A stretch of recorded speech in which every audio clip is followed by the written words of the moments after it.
ಬಂಧುಗಳೇ ನಮಸ್ಕಾರ. ಇವತ್ತು 17 ಜುಲೈ ಶುಕ್ರವಾರದ ದಿನ Rohini alpha taurus set of stars ಎದುರಿಗೆ ದ್ವಾದಶಿಯಾದ ಚಂದ್ರ ಬರ್ತಾ ಇದೆ. ದ್ವಾದಶಿಯಾದ ಚಂದ್ರ ಅದ್ಭುತವಾದ ಚಂದ್ರ. ದ್ವಾದಶಿ ತುಂಬ ಶುಭ ಪೂರ್ಣ ರಾಶಿ. ಚಂದ್ರದ ಸ್ಥಿತಿಯಿಂದ ಮನಸ್ಸು ಇವತ್ತು ತುಂಬ ಗಟ್ಟಿ ಇರ್ತದೆ. ಮತ್ತು ರೋಹಿಣಿ ಸಹ ತುಂಬ ಶುಭ ನಕ್ಷತ್ರ. ಚಂದ್ರಕ್ಕೆ ಅತಿವಾದ ಪ್ರಿಯ ಇರುವಂಥದ್ದು ನಕ್ಷತ್ರ ರೋಹಿಣಿ. ಮತ್ತು ಶುಕ್ರವಾರ ಸರ್ವೇ ಸಿದ್ಧಂತಿ, ಎಲ್ಲದಕ್ಕೂ ಸರ್ವೇ ಸಿದ್ಧಂತಿ ಭಾರ್ಗವೇ, ಎಲ್ಲ ಕೆಲಸ ಶುಭವಾಗ್ತದೆ ಇವತ್ತು. ಮತ್ತು ಇನ್ನೊಂದು ವಿಶೇಷ ಅಂತ ಹೇಳಿದರೆ, ಇವತ್ತು ಕರ್ಕಾಟಕ ಸಂಕ್ರಮಣ ಇದೆ ಅಂತ ಹೇಳಿದರೆ, ಸೂರ್ಯ ಮಿಥುನ ರಾಶಿಯಿಂದ ಕರ್ಕಾಟಕಕ್ಕೆ ಪ್ರವೇಶ ಮಾಡಿದ್ದಾನೆ. ಮಳೆಗಾಲದ ನಿಜವಾದ ಪ್ರಾರಂಭ ಈಗ ಆಗಿದೆ. ಈ ಒಂದು ಸಮಯದಲ್ಲಿ ಚಾತುರ್ಮಾಸ್ಯ ಆಗ್ತದೆ. ಚಾತುರ್ಮಾಸ್ಯ ಅಂತ ಹೇಳಿದರೆ ಇದು ಒಂದು ನಮ್ಮಲ್ಲಿ ಕ್ವಾರಂಟೈನ್ ಪೀರಿಯಡ್. ನೀವು ಈಗ ಕ್ವಾರಂಟೈನ್ ಶಬ್ದ ತುಂಬ ಜನರು ಫಸ್ಟ್ ಟೈಮ್ ಈ ಕೊರೋನಾ ಬಂದ ಮೇಲೆ ಕೆಡಿದ್ದಾರೆ. ನಮಗೆ ಯಾರಿಗೂ ಗೊತ್ತಿರಲಿಲ್ಲ. ಆದರೆ ಶಬ್ದಗಳ ಏನು ಸಹ ಇರಲಿ, ಅದರ ಒಳಗದ ಏನು ಮಹತ್ವ ಅದು ಮುಖ್ಯ. ಮಹತ್ವ ಹೇಳಿದರೆ ಈ ಒಂದು ಟೈಮಲ್ಲಿ ಮದುವೆ ಆಗೋದಿಲ್ಲ, ಹಬ್ಬಗಳಾಗೋದಿಲ್ಲ, ದೇವಸ್ಥಾನಗಳಲ್ಲಿ ಸಹ ತುಂಬ ಜನರು ಒಟ್ಟಾಗಿ ಯಾವ ಥರ ಒಂದು ಫಂಕ್ಷನ್ಸ್ ಮಾಡೋದಿಲ್ಲ. ಯಾಕೆಂದರೆ ಹಿಂದಿನ ಕಾಲದಲ್ಲಿ ಜನರಿಗೆ ಗೊತ್ತಿತ್ತು ಈ ಟೈಮಲ್ಲಿ ಇನ್ಫೆಕ್ಷನ್ಸ್ ಆಗಲಿಕ್ಕೆ ಸಾಧ್ಯತೆ ತುಂಬ ಜಾಸ್ತಿ ಇರ್ತದೆ. ಯಾಕೆಂದರೆ ಹೊಟ್ಟೆಯಲ್ಲಿ ಜೀರ್ಣಶಕ್ತಿ ಕಡಿಮೆ ಇರ್ತದೆ, ಅಗ್ನಿಬಲ ಕಡಿಮೆ ಇರುವಾಗ, ಇಮ್ಯೂನ್ ಸಿಸ್ಟಮ್ ಡೌನ್ ಇರುವಾಗ ವೈರಲ್ ಇನ್ಫೆಕ್ಷನ್ಸ್ ಅಟ್ಯಾಕ್ ಮಾಡ್ಬೋದು. ಸೊ ಈಗ ವೈರಲ್ ಲ್ಯಾಂಗ್ವೇಜನ್ನು ನಾವು ಉಪಯೋಗ ಮಾಡಲಿಲ್ಲ ಅಷ್ಟೇ. ನಾವು ವೈರಸ್ ಇಲ್ಲ ಅಂತ ಸಹ ಹೇಳಲಿಲ್ಲ. ವೈರಸಸ್ ಇರ್ಬೋದು, ಎನ್ ನಂಬರ್ ಆಫ್ ವೈರಸಸ್ ಇರ್ಬೋದು, ಯಾವುದು ವೈರಸ್ ಇರ್ಬೋದು, ಏನು ತೊಂದರೆ ಇಲ್ಲ. ಕೊರೋನಾ ಆಗಲಿ ಯಾವುದು ವೈರಸ್ ಆಗಲಿ, ನೀವು ನಿಮ್ಮ ಇಮ್ಯುನಿಟಿ ಈ ಟೈಮಲ್ಲಿ ಚೆನ್ನಾಗಿ ಇಡಬೇಕು. ಅದಕ್ಕೆ ನೀವೇನು ಮಾಡಬೇಕು? ಏನು ಮಾಡಿದ್ರು ಸಹ ನೀವು ಅಮೃತ ಬಳ್ಳಿಯನ್ನು ಬಿಡಬೇಡಿ. ನಾನೀಗ ನಿಮಗೆ ಒಂದೇ ಮಾತು ಹೇಳ್ತೇನೆ, bigger the problem is smaller is the solution. ಎಷ್ಟು ದೊಡ್ಡ ಸಮಸ್ಯೆ ಇದ್ದರೆ ನಮಗೆ ಏನಾದರೂ ಒಂದು ವಿಶೇಷ ಸಿಕ್ಕಿದ್ರೆ ಮಾತ್ರ ಖುಷಿ ಆಗೋದು. ಹಾಗೆ ಮಾಡಬಾರ್ದು. ನಿಜವಾಗಿ ಅಮೃತ ಬಳ್ಳಿಯಾದ ಸೇವನೆ ನಿತ್ಯ ಪ್ರತಿ ದಿನ ಮಾಡಿ. ಈ ಒಂದು ಸಮಯದಲ್ಲಿ ಶುಕ್ರ ಮತ್ತು ಚಂದ್ರ ಒಟ್ಟಿಗೆ ಎದ್ದರಿಂದಾಗಿ ನ್ಯೂರೋ ಹಾರ್ಮೋನಲ್ಲಿ ಸ್ವಲ್ಪ ಸೆನ್ಸಿಟಿವ್ ಟೈಮ್. ಧರ್ಮದಾರಿಯಲ್ಲಿ ಇರಿ. ಆದಷ್ಟು ಪಾಸಿಟಿವ್ ಮೆಡಿಟೇಷನ್ ಮಾಡಲಿಕ್ಕೆ ಪ್ರಯತ್ನ ಮಾಡಿ. ಯಾಕೆಂದರೆ ಗುರುಬಲ ಸ್ವಲ್ಪ ಕಡಿಮೆ ಇರೋ ಚಾನ್ಸ್ ಇದೆ. ಯಾಕೆಂದರೆ ಚಂದ್ರಾತ್ ಗುರು ಅಷ್ಟಮದಲ್ಲಿ ಧನುರಾಶಿಯಲ್ಲಿ ಇರೋದ್ರಿಂದಾಗಿ ಆದಷ್ಟು ಸ್ವಲ್ಪ ಧ್ಯಾನ ಮಾಡಿದರೆ ತುಂಬ ಚೆನ್ನಾಗಿ ಆಗಬಹುದು. ಇವತ್ತು ಗುಲಾಬಿ ಬಗ್ಗೆ ಚರ್ಚೆ ಮಾಡಲಿಕ್ಕೆ ನಾನು ಆಯುರ್ವೇದ ದೃಷ್ಟಿಕೋನದಿಂದ ಮೆಡಿಸಿನಲ್ ವ್ಯಾಲ್ಯೂ ಗುಲಾಬಿಯಲ್ಲಿ ಏನಿದೆ, ರೋಸಲ್ಲಿ, ಇದರ ಬಗ್ಗೆ ನಾವು ಡಿಸ್ಕಸ್ ಮಾಡಬೇಕು ಇವತ್ತು ಅಂತ ನನ್ನ ಮನಸ್ಸಿದೆ. ಇದಕ್ಕೆ ಶತಪತ್ರಿ ಅಂತ ಹೆಸರು ಇದೆ. ಯೋಗರತ್ನಾಕರ ಇದನ್ನು ಒಂದು ಒಳ್ಳೆ ಔಷಧಿ ಅಂತ ಹೇಳ್ತಾ ಇದ್ದಾರೆ. ಆಚಾರ್ಯ ಹೇಳೋದು ಶತಪತ್ರಿ, ಇದಕ್ಕೆ ಸುಮಾರು ಹೆಸರು ಉಂಟು. ಫಸ್ಟ್ ನಾನು ಸಿನಾನಿಮ್ಸ್ ಹೇಳ್ತೇನೆ, ಯಾಕೆಂದರೆ ಪ್ರತಿಯೊಂದು ಸಿನಾನಿಮಿಂದ ಇವರದ್ದು ಗುಣಗಳು ಗೊತ್ತಾಗ್ತದೆ ನಿಮಗೆ. ಅದಕ್ಕೆ ಹೇಳೋದು ಮುಖ್ಯ ಅದು. ಮತ್ತು ಇದರಿಂದ ಏನು ಲಾಭ ಅದು ಸಹ ಡಿಸ್ಕಸ್ ಮಾಡ್ತೇನೆ. ಆಚಾರ್ಯರು ಹೇಳ್ತಾರೆ, ಯೋಗರತ್ನಾಕರದ ಆಚಾರ್ಯ, 100 ಪತ್ರ ಇದೆ ಅಂತೆ, ಪೀಟಲ್ಸ್. ತರುಣಿ, ಇದು ಯಾವಾಗಲೂ ತಾರುಣ್ಯ ಕೊಡ್ತದೆ. ಶತಪತ್ರಿ, ತರುಣಿ, ಉಕ್ತ, ಕರ್ಣಿಕ ಹಾಗೆ always it is twisted like Karna. ಕರ್ಣಿಕ ಚಾರು ಕೇಸರಿ, ಒಳ್ಳೆ ನೋಡಲಿಕ್ಕೆ ಶುಭ ಕೇಸರಿ ಕಲರ್. ಇದನ್ನು ನೀವು ಹೇಳ್ಬೋದು. ಕೇಸರಿ ಬೇರೆ ಬಣ್ಣ, ಇದು ಚಾರು ಕೇಸರಿ. ಮತ್ತು ಸಹ ತುಂಬ ಸಹಾಯ ಮಾಡುವಂಥದ್ದು. ಕುಮಾರಿ ತುಂಬ ಸಾಫ್ಟ್ ಇರ್ತದೆ. ಗಂಧಾಢ್ಯ ತುಂಬ ಒಳ್ಳೆಯ ಗಂಧ ಇರ್ತದೆ. ಲಾಕ್ಷಾಪುಷ್ಪ ಅಂತ ಇದಕ್ಕೆ ಹೆಸರುಂಟು.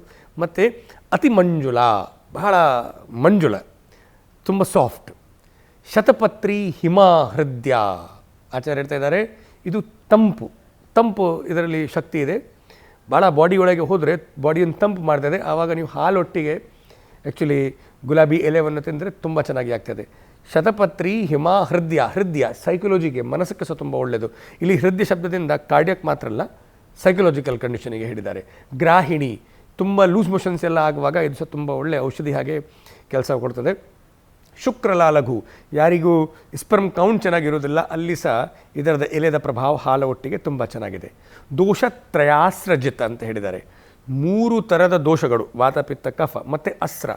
ರಕ್ತದಲ್ಲಿ ದೋಷಗಳದ ಇಂಬ್ಯಾಲೆನ್ಸ್ ಆದರೆ ನಮಗೆ ಇಮ್ಯೂನ್ ರಿಯಾಕ್ಷನ್ಸ್ ಆಗ್ತದೆ, ಇನ್ಫೆಕ್ಷನ್ಸ್ ಆಗೋದು ಸಾಧ್ಯತೆ ಇರ್ತದೆ, ಇನ್ಫ್ಲಮೇಷನ್ಸ್ ಆಗಬಹುದು.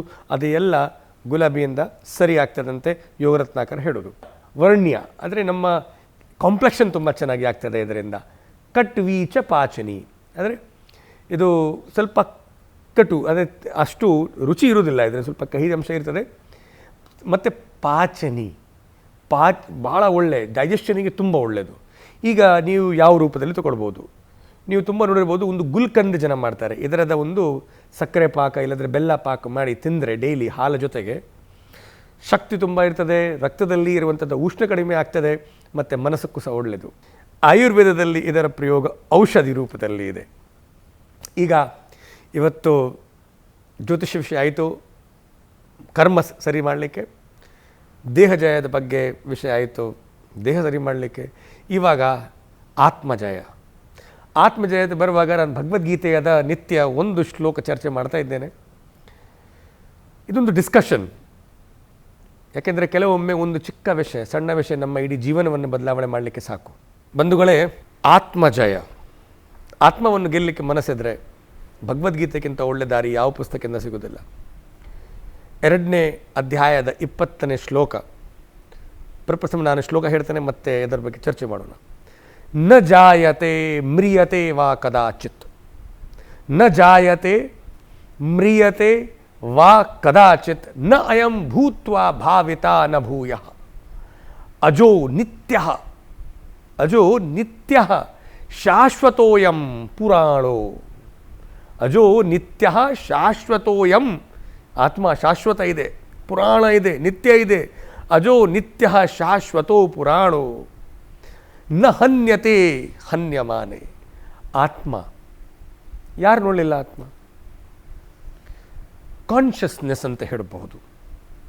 ಈಗ ಬೇರೆ ಬೇರೆ ಸಂಪ್ರದಾಯಗಳಲ್ಲಿ ನೋಡಿದರೆ ಕೆಲವರು ಹೇಳೋದು ಮನುಷ್ಯರಲ್ಲಿ ಮಾತ್ರ ಆತ್ಮ ಇಮ್ಮಾರ್ಟಲ್, ಶಾಶ್ವತ. ಪ್ರಾಣಿಗಳದ ಆತ್ಮ ಶಾಶ್ವತ ಅಲ್ಲ. ಆದರೆ ವೈದಿಕ ಸಿದ್ಧಾಂತ ಪ್ರಕಾರ ನೋಡಿದರೆ ಚಿಕ್ಕ ಎಮೀಬಾಯಿಂದ ಹಿಡಿದು ಮನುಷ್ಯರವರೆಗೆ ಎಲ್ಲರ ಒಳಗೆ ಆತ್ಮ, ಈ ಚೇತನೆ ಇದೆ. ಎಲ್ಲಿಯೂ ಚೇತನೆ ಇದೆ, ಅದನ್ನೇ ಆತ್ಮ ಅಂತ ಶಬ್ದ ಹೇಳಿದ್ದಾರೆ. ನೀವು ಈ ಮಾಡೆಲನ್ನು, ದೇವರದ ಈ ಮಾಡೆಲ್ ನೋಡಿದರೆ ಇದರಲ್ಲಿ ಆ ಎನರ್ಜಿ ಇದೆಯಲ್ಲ, ಅದು ಹೇಗೆ ಬಂತು? ತಾಯಿ ಗರ್ಭದಿಂದ ಹೊರಗೆ ಬರುವಾಗ ಆ ದಿನದಿಂದವೇ without any charging machine, without any plug ನಾವು ನಮ್ಮ ಜೀವನ ನಡೆಸ್ಕೊಂಡು ಹೋಗ್ತಾ ಇದ್ದೇವೆ. ಅದು ಚೇತನೆ. ಆ ಚೇತನೆ ಬಗ್ಗೆ ಕೃಷ್ಣ ಅರ್ಜುನಿಗೆ ಹೇಳ್ತಾ ಇದ್ದಾರೆ, ನ ಜಾಯತೆ ಮ್ರಿಯತೆ ವಾ ಕದಾಚಿತ್. ಈ ಚೇತನೆ ಹುಟ್ಟುವುದಿಲ್ಲ, ಸಾಯುವುದಿಲ್ಲ. ದೇಹ ಹುಟ್ಟುತ್ತದೆ, ದೇಹ ಸಾಯ್ತದೆ, ಇದು ಇನ್ಸ್ಟ್ರೂಮೆಂಟ್. ನ ಅಯಂ ಭೂತ್ವಾ ಭಾವಿತಾ ವಾ ನ ಭೂಯಃ, ಭೂತ್ವಾ ಭಾವಿತಾ ಭೂಯಃ. It is out of influence of time dimension. ಇದಕ್ಕೆ ಪಾಸ್ಟ್ ಇಲ್ಲ, ಪ್ರೆಸೆಂಟ್ ವರ್ತಮಾನವೂ ಇಲ್ಲ, ಭವಿಷ್ಯವೂ ಇಲ್ಲ. ಅಜೋ ನಿತ್ಯ ಶಾಶ್ವತೋಯಂ, ಇದು ನಿತ್ಯ ಇದೆ, ಶಾಶ್ವತ ಇದೆ, ಎವರ್ ಲಾಸ್ಟಿಂಗ್. ಪುರಾಣ, ಯಾವಾಗಿಂದ ಪುರ ಆದರೆ ಹೇಳಿದರೆ ಯಾವಾಗ ಈ ಸೃಷ್ಟಿ ಪ್ರಾರಂಭ ಆಗಿದೆ ಆವಾಗಿಂದ ಈ ಚೇತನೆ ಇಲ್ಲಿ ಇದೆ. ನ ಹನ್ಯತೆ ಹನ್ಯಮಾನೆ. ಈ ದೇಹ ಹನ್ಯತೆ, ಅದು ಹತ ಆದ ಮೇಲೆ, ಪಾರ್ಥಿವ ಶರೀರ ಪಂಚಭೌತ್ಯದಲ್ಲಿ ವಿಲೀನ ಆದ ಮೇಲೆ, ಅಂದರೆ ಲಯ ಆದ ಮೇಲೆ, ಆತ್ಮ, ಈ ಚೇತನೆ, ಕಾನ್ಷಿಯಸ್ನೆಸ್ ನ ಹನ್ಯತೆ, ಇದು ಸಾಯುವುದಿಲ್ಲ. ಹಾಗಾದರೆ ಇದರದ ಒಂದು ಪ್ರಾಕ್ಟಿಕಲ್ ಆ್ಯಸ್ ಎ ಮೆಡಿಕಲ್ ಪರ್ಸ್ಪೆಕ್ಟಿವಲ್ಲಿ ನಾವು ಹೇಗೆ ನೋಡಬೇಕು ನೋಡಿ. When we give treatment, we give treatment to the body. ದೋಷ ಸ್ಥಿತಿ ಇರ್ತದೆ, ಅದನ್ನು ಬ್ಯಾಲೆನ್ಸ್ ಮಾಡೋದು. ಮೃತ ದೇಹಕ್ಕೆ ಯಾರಾದರೂ ಕಾನ್ಷಿಯಸ್ನೆಸ್ ಇಲ್ಲದೆ ಯಾರಿಗೆ ನೀವು ಟ್ರೀಟ್ಮೆಂಟ್ ಕೊಟ್ಟರೆ ಪ್ರಯೋಜನ ಇದೆಯಾ? ಇಲ್ಲ. ಆದರೆ ಟ್ರೀಟ್ಮೆಂಟ್ ಕೊಡುವಾಗ ನಾವು ಆ ಕಾನ್ಷಿಯಸ್ನೆಸ್ವನ್ನು, ಈ ಚೇತನೆಗೆ ಅನುಭೂತಿ ಆಗ್ತಾ ಇದೆ, ಆ ಕಷ್ಟದ ನೋವು ಆಗುವಾಗ, ಖುಷಿ ಆಗುವಾಗ ಸರ್, ಒಬ್ಬ ವೈದ್ಯ ಆ ಕಷ್ಟವನ್ನು ಅರ್ಥ ಮಾಡಿಕೊಂಡು ಆ ಚೇತನೆಗೆ ಏನು ಕಷ್ಟ ಆಗ್ತಾ ಇದೆ ಈ ಮನುಷ್ಯದ ಒಳಗೆ, ಚಿಕಿತ್ಸೆದ ಔಷಧಿ ಡಯಾಗ್ನೋಸಿಸ್ ಆದಮೇಲೆ, ಡಯಾಗ್ನೋಸಿಸ್ ಅವನ ಬುದ್ಧಿ ಬಲ ಮೇಲೆ ಇದೆ ನೋಡಿ, ಅವನ ವಿದ್ಯೆ ಮೇಲೆ ಇದೆ. ಆದರೆ ಔಷಧಿಯದ ಮ್ಯಾನೇಜ್ಮೆಂಟ್ ಮಾಡುವಾಗ ಆಯುರ್ವೇದಿಕ ವೈದ್ಯ ಆ ಮನುಷ್ಯದ ದೇಹದ ಒಟ್ಟಿಗೆ, ಅವನ ಮನಸ್ಸದ ಒಟ್ಟಿಗೆ, ಅವನ ಚೇತನೆ ಬಗ್ಗೆ ಅವಲೋಕನ ಮಾಡ್ತಾನೆ. ದೇಹದ ಅವಲೋಕನ ಮಾಡಿ ಆಯಿತು, ಡಯಾಗ್ನೋಸಿಸ್. ಔಷಧಿ ಕೊಡುವಾಗ ಯಾವಾಗಲೂ ಔಷಧಿ ನಾವು ಆ ದೇಹದ ಒಳಗೆ ಇರುವಂಥದ್ದ ಚೇತನೆಗೆ ಕೊಟ್ಟರೆ ಔಷಧಿ ತಾಗ್ತದೆ. ನೀವು ಕೇಳಿರ್ಬೋದು, ಅದೇ ಔಷಧಿ ಕೆಲವರು ಕೊಟ್ಟರೆ ಅವ್ರಿಗೆ ಕೈ ಗುಣ ಇದೆ, ಅದೇ ಕೈಗುಣ. ನಿಮ್ಮ ಒಳಗೆ ಏನು ಚೇತನೆ ಇದೆ ಅದನ್ನು ಯಾರು ವೈದ್ಯ ನೋಡ್ತಾನೆ ಅವನಿಗೆ ಕೈಗುಣ ಬರ್ತದೆ. ಒಂದು, ತಾಯಿ ಅಡಿಗೆ ಮಾಡುವಾಗ ರುಚಿ, ಅದೇ ಹೋಟೆಲಲ್ಲಿ ಅಡಿಗೆದ ರುಚಿ ಬೇರೆ ಬೇರೆ ಆಗ್ತದೆ. ತುಂಬ ಮಸಾಲ ಎಲ್ಲ ಇರ್ಬೋದು ಹೋಟೆಲಲ್ಲಿ, ಆದರೆ ತಾಯಿ ಮಾಡಿದ್ದೆ ಊಟ ತಿಂದಿದ್ದ ನಂತರ ತುಂಬ ಮನಸ್ಸಿಗೆ ಸುಖ ಸಿಗ್ತದೆ. ಅದು ಚೇತನೆ. ಚೇತನೆ ನಮ್ಮ ದೇಹ ಒಳಗೆ ಮಾತ್ರ ಅಲ್ಲ, ಚೇತನೆಯ ಅಭಿವ್ಯಕ್ತಿ ನಮ್ಮ ಒಳಗೆ ಇರುವಂಥದ್ದು ಒಂದು ಶಕ್ತಿಯಿಂದ ಹೊರಗಡೆ ನಾವು ಹೇಗೆ ಕೊಡ್ತಾ ಇದ್ದೇವೆ ಅದರದ ಆಧಾರ ಮೇಲೆ ಇದೆ. ಇದು ಸಾಯುವುದಿಲ್ಲ, ಇದು ಹುಟ್ಟುವುದಿಲ್ಲ, ಇದು ಯಾವಾಗಲೂ ಕ್ಷಯವಾಗುವುದಿಲ್ಲ, ನಿತ್ಯವಾಗಿ ಇರ್ತದೆ.